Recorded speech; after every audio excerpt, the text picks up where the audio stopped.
Hey everybody, welcome back to the Queer Collective podcast. My name is Karbon and welcome to the show. Today we're going to be talking about gay bars versus straight bars. What's the difference? Well, let me tell you, for me personally, big difference. And I'm going to get into all of those, but first, let's start with my experiences at straight bars and then we'll move on to gay bars. Now, the reason that we're starting with straight bars is actually because that was my first experience at any bar whatsoever, which was when I was, I don't know, probably 19 or 20 or something like that. I started out when I was in my college days, which is when most people are partying, drinking, having fun, etc. Um, those days are uh, far behind me. I feel like an old woman. I know I'm not. I know 25 is young, but it feels like it was so long ago. It feels like literally decades ago. I don't know why. Um, Now I started going to straight bars probably when I was like 20 or 21. So like 4 years ago because math, or 5 years ago because math. So when I was in college and I would go to bars, my main priority, and I would go as far as saying my group of friends' main priority was to save as much money as possible. Now, the reason for this is because we are broke, young, dumb college students. Therefore, money is not of abundance. Okay, you follow here. You understand. I think, hopefully. So the reason that we would go to these very, I'm just gonna say, I'm gonna call it for what it is, a very rundown, nasty, dirty bar was because of its price.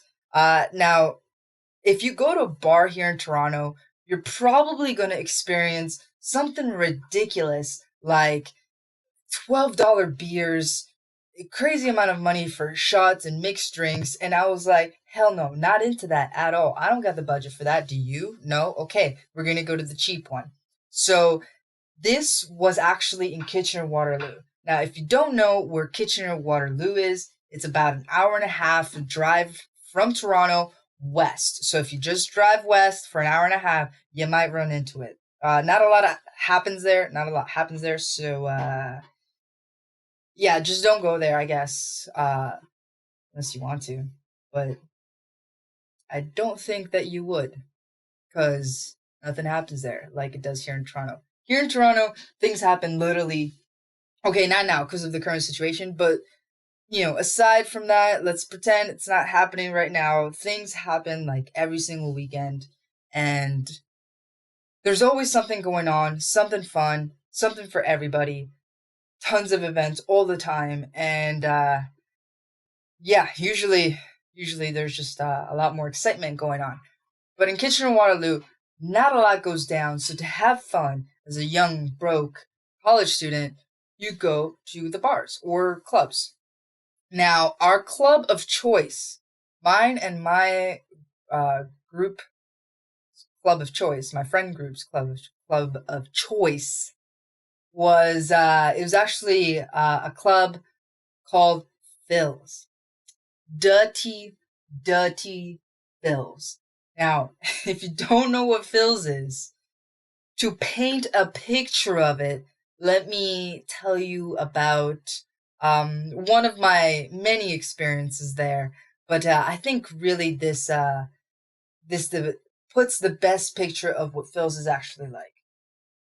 Now, first of all, Phil's is the type of club that you go to when you wake up from a nap at like 8 p.m. You have your pajamas on, you have open-toed flip-flops on, and your toes are sticking out, and you haven't brushed your hair or your teeth, and you think to yourself, I'll go out. That's the kind of club that Phil's is. That's the kind of people that are there. And then me. So I guess I was one of those people. I mean, gotta call it for what it is, right? But so to paint a clear picture of what Phil's is like, let me tell you this story. So I was at the club. We were at the club, my friends and I, and we get in. We pre-drink before getting in. That's an important part. Now, if you don't pre-drink before going to a club or a bar, just go jump off a bridge, okay? What are you doing with all of that money that you're wasting at these bars? Like, you could literally do anything else. You could buy a pony. You could start a business. You could fund an algae farm. Like, you could do literally anything else but start drinking at a bar. You drink, you buy food, friggin' alcohol from the liquor store, and you pre-drink at a friend's house or your house, and then you go to the bar. If you start drinking at the bar, that's such a huge waste of money that you could be funding your algae farm with, okay? So don't do that. Pre-drink and then go to the bar if you're gonna go to a bar. Now that we have that out there, my friends and I get to the bar. We're already tipsy, of course, because we did the smart thing and pre-drank before going. Okay, let me rephrase that. The smart thing is not even drinking at all, but if you're gonna drink, you do the next smartest thing, which is save money. So, just like as a disclaimer, I'm not saying that drinking is smart, because it's not. But if you're gonna do it, you save money. Okay, that's the next smartest move. If you want to save a whole lot of money, then you just don't drink at all. But whatever. For the sake of the story, the smart thing is to pre-drink. Okay. Now that we got that out, we're at the bar. We're dancing. We're having fun. We're, ordering. I order one drink, okay, just to be courteous to the bar. And this one drink, no joke, this is how cheap it is. It cost me $2 at the time, and this was like probably 4 or 5 years ago. So it's not like we're jumping a huge amount in inflation here, people. $2 nowadays is probably like math, $2.50, $3. I don't know. Still very, very cheap in comparison to literally every bar in existence in Toronto. So that's why we would go there, is that if we wanted to drink, we'd save money by only paying $2, which was great. However, the place was grimy as hell. So we were drinking, we were dancing, we were having fun. At one point, we get tired, we decide to sit down, and we go to a booth. Now, this booth is up against the wall of the club, or one of the walls. Clubs have 4 walls typically, or more than that. So we go to the booth, and I scoot in first, and then that means that because the booth is against the wall, I scoot in first. I'm going towards the wall. So then my friend scoots in after me, and then there's one more friend that's looking to scoot in, but there's not enough room. So without even thinking about it, I just scoot further. And I scoot so far that my shoulder touches the wall. That was my first mistake. If you've never touched the wall at Phil's, you're clean. Like, you don't gotta go get tested for anything. You don't gotta go to a regular doctor's checkup. You don't gotta watch your diet, probably. I don't know. It's so dirty and grimy that I scooted, my shoulder touched the wall, and as soon as I took my arm off the wall, I realized that my arm was now covered in unidentifiable fluids. And it was so just unidentifiable fluids on my arm. And I look at it, and this is how nasty I was back then when I was 20. I look at it, and I'm like, and I'm kind of freaking out in my head, but at the same time, I don't even go to the bathroom to clean it up. I just kind of like get a paper towel, and I'm like, ugh, and then wipe it off, and then I throw it in the garbage. And what the hell was I thinking? Like, I should have washed that immediately, because there's probably vodka and snot and STDs on my shoulder without me even knowing it. Though that's the most logical thing that I can think of that was on that wall, because that's how dirty Phil's is. I had a lot of fun at Phil's, but holy damn, was it dirty.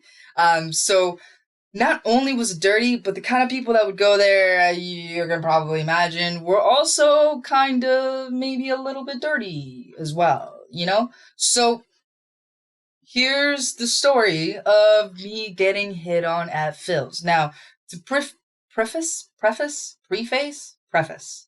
to preface the story, um, in general, I would only get hit on by two categories of people, and that was white girls and black dudes.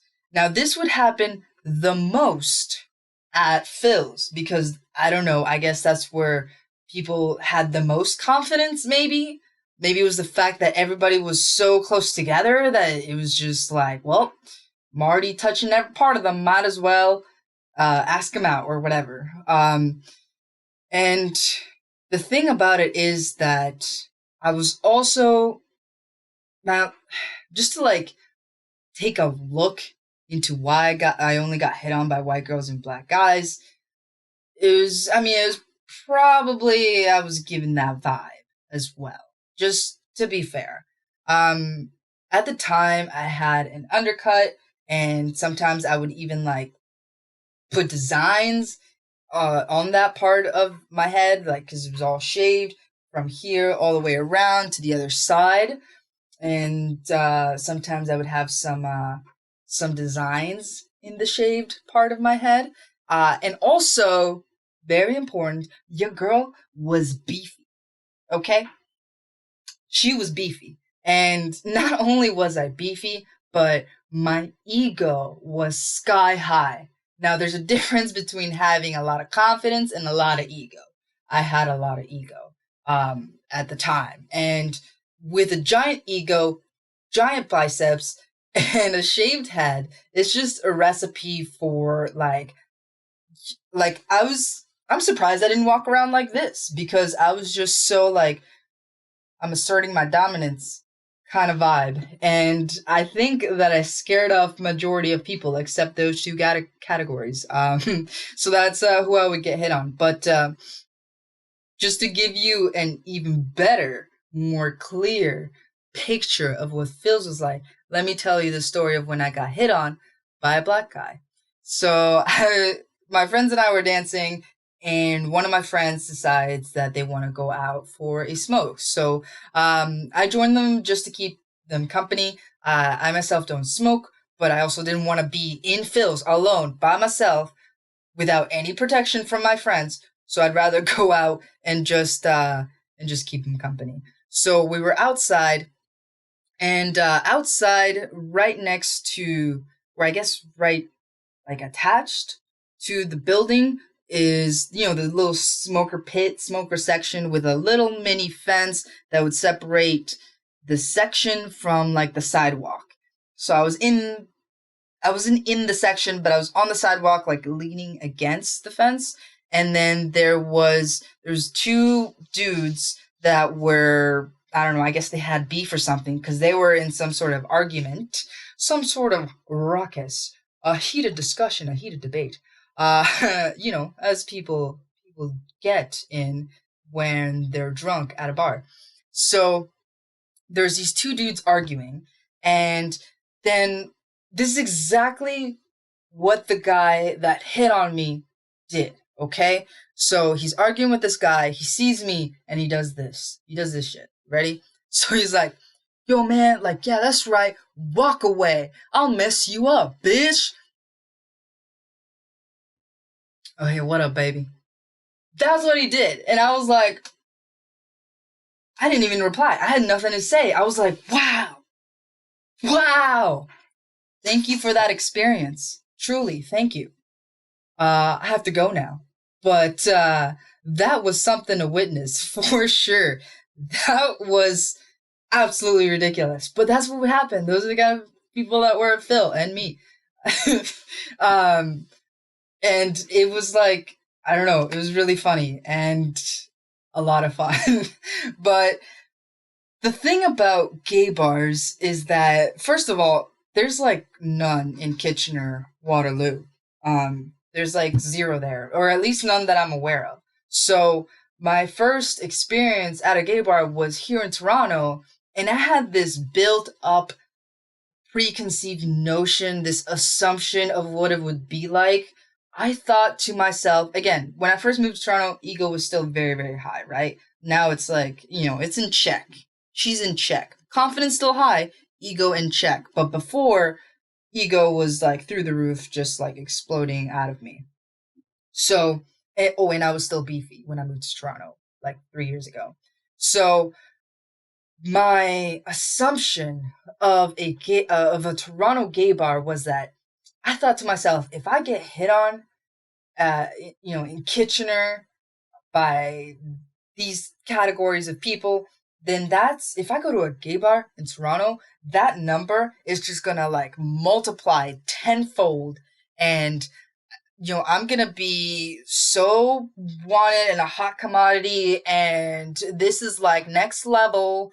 And I'm just like, I'm gonna have it made. This is the big leagues, it's Toronto gay bars. That's what I thought. And another reason why I thought that was actually because my friends from Kitchener, they would go to Toronto for like pride events, or they would go to Toronto and party. They would go to Toronto and go to the bars and the clubs. And I when I lived in Kitchener, I didn't do that. So all I had in my head as an assumption, or to create this vision of what it would be like, were their stories. And they would talk about how great it was.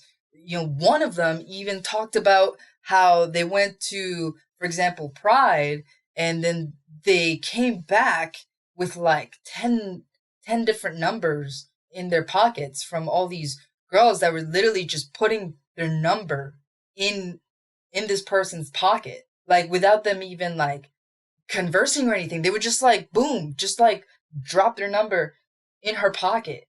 And I was like, what? Like that's gonna happen to me for sure. So in my head, I was like, if I just step foot in this bar, easily 5 numbers for sure. He's like, without me even trying, I'm just gonna like get a drink, look down, feel my hand in my pocket, and there's gonna be pieces of paper in there. That's what I thought, like legitimately. I don't know why. And so I get there, I'm with like a group of friends. I go to the Toronto gay bar, Cruising Tangos, RIP. And they're shutting it down. And I think they're building condos or something. And you know what? Man, I'm actually sad because that's like an iconic place for the Toronto queer scene. That's where people go to like have a good time and party if you party. I don't really go out very much, but when I do, I don't. So, but when I first started, that's where I went. So it was kind of like that's my first experience of a gay bar was actually Cruising Tango in Toronto. So, RIP, you'll be missed. I'm sure many people feel some sort of way about it. But man, those condos that are being built in its place, just why? Why? Just leave it, let it be. Whatever. Wish that wasn't happening, but it is. Anyway. So anyways, guys, we get to Cruising Tangos, my first gay bar experience, and I had this assumption that I was just gonna like get hit on a lot. I was like, next level, you're ready. So I go in and I'm sitting there. I thought that I was gonna like, be there like with my drink, see someone cute, lock eyes, give him like the look. Now, the look. Let's go over this, shall we? The look can be done by anyone. The look is made for single people that are really, really trying to get someone's attention. The look, you know what I'm talking about. You single people and or experienced but now dating people. You know what I'm talking about. The look is when you look at someone and you give them the eyes of like, I'm interested in you. I don't know how to do it anymore. I completely forgot now that I'm no longer single. But I would I would like I would legitimately practice the look in the mirror so that when somebody looked at me, I'd be like, you know what to do. I don't know. And in my head, everybody just knew. In my head, I thought everybody knew what the hell I was talking about. In my head, I thought that if I gave someone the look, they would literally know what to do from me just staring at them. That they would like somehow read my mind, come up to me, start a conversation, and hit on me. Like that's what I thought would happen from this look that I had developed. I wish I could do it now, but I'm so out of practice, you know, with it that I have no idea what that looks like now. But I would give him the eyes. And I legit thought that I was just gonna like have all these people come up to me after giving them the look, and I would have so many numbers in my pocket, and I left with exactly 0 numbers in my pocket, 0 numbers in my phone, 0 Instagram handles, 0 contact info, not 0 people hitting on me at all. Like I got hit on by exactly 0 people, and that's literally the majority of my gay bar experiences. I don't know what the hell the trick is to a Toronto gay bar, but whatever I had going on in Kitchener clearly does not work in Toronto. Um, Although I do have one story of somebody hitting on me in Toronto. Well, actually, technically, 6 people, I guess, interested in me in Toronto, but they didn't technically hit on me. So this is what happened, right?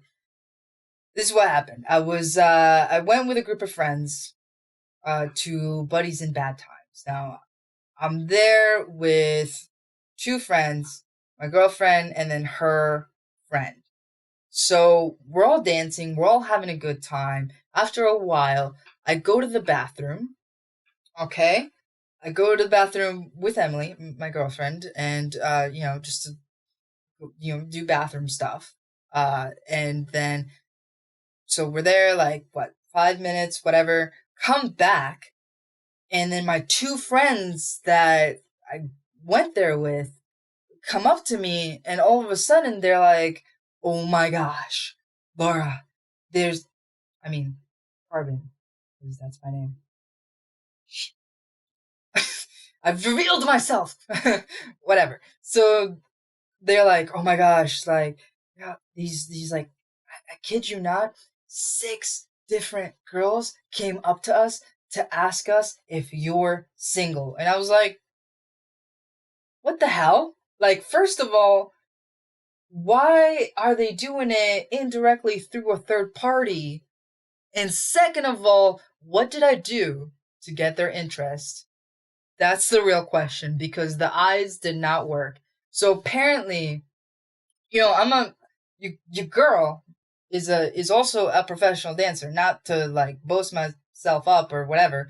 But I can say this confidently, that I've definitely significantly improved since my time in bars in Kitchener. I've definitely improved my dancing experience, skills, and expertise since then. I can confidently say that.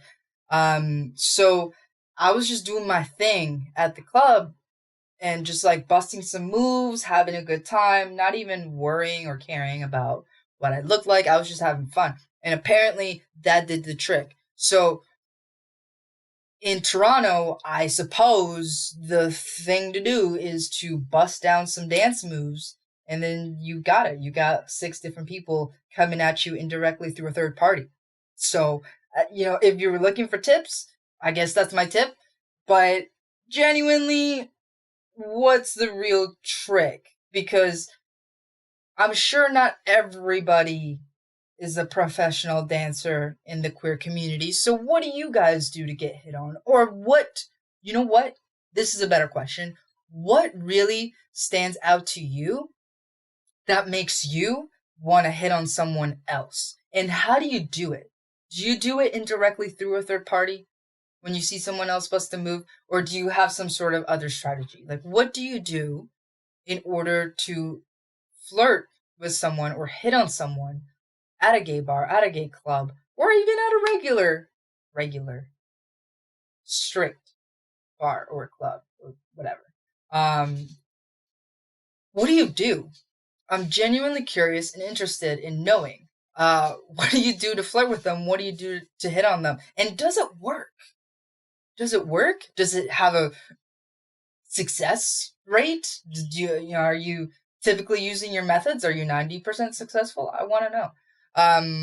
And something else that I want to know is, what is your favorite gay bar or club experience and story? Please let me know in the comments, or on Instagram. Send me a DM, send me an email, write me, whatever you gotta do. Just let me know what your favorite experience is, and what, like, it can either be silly, funny, whatever. But please let me know. Let me know how you hit on people, and let me know what your favorite story is, of getting hit on. But yeah, that's my experience. So those are the major differences when it comes to getting hit on, as well as when it comes to having fun. Gay bars in Toronto, I must say, are not as grimy and dirty as Dutty Phil's in Kitchener, but yeah, it's still a lot of fun. Like I said, I don't really go out much anymore, but I can still bust a move uh whenever needed. Okay. So let me know. Let me know what your favorite stories are. And now that I've shared mine with you. And let me know if there are any topics, or things that you want me to cover that I should talk about. Would be happy to get suggestions, feedback, comments, etc. But that is it for now. And I will see you guys in the next episode. Peace.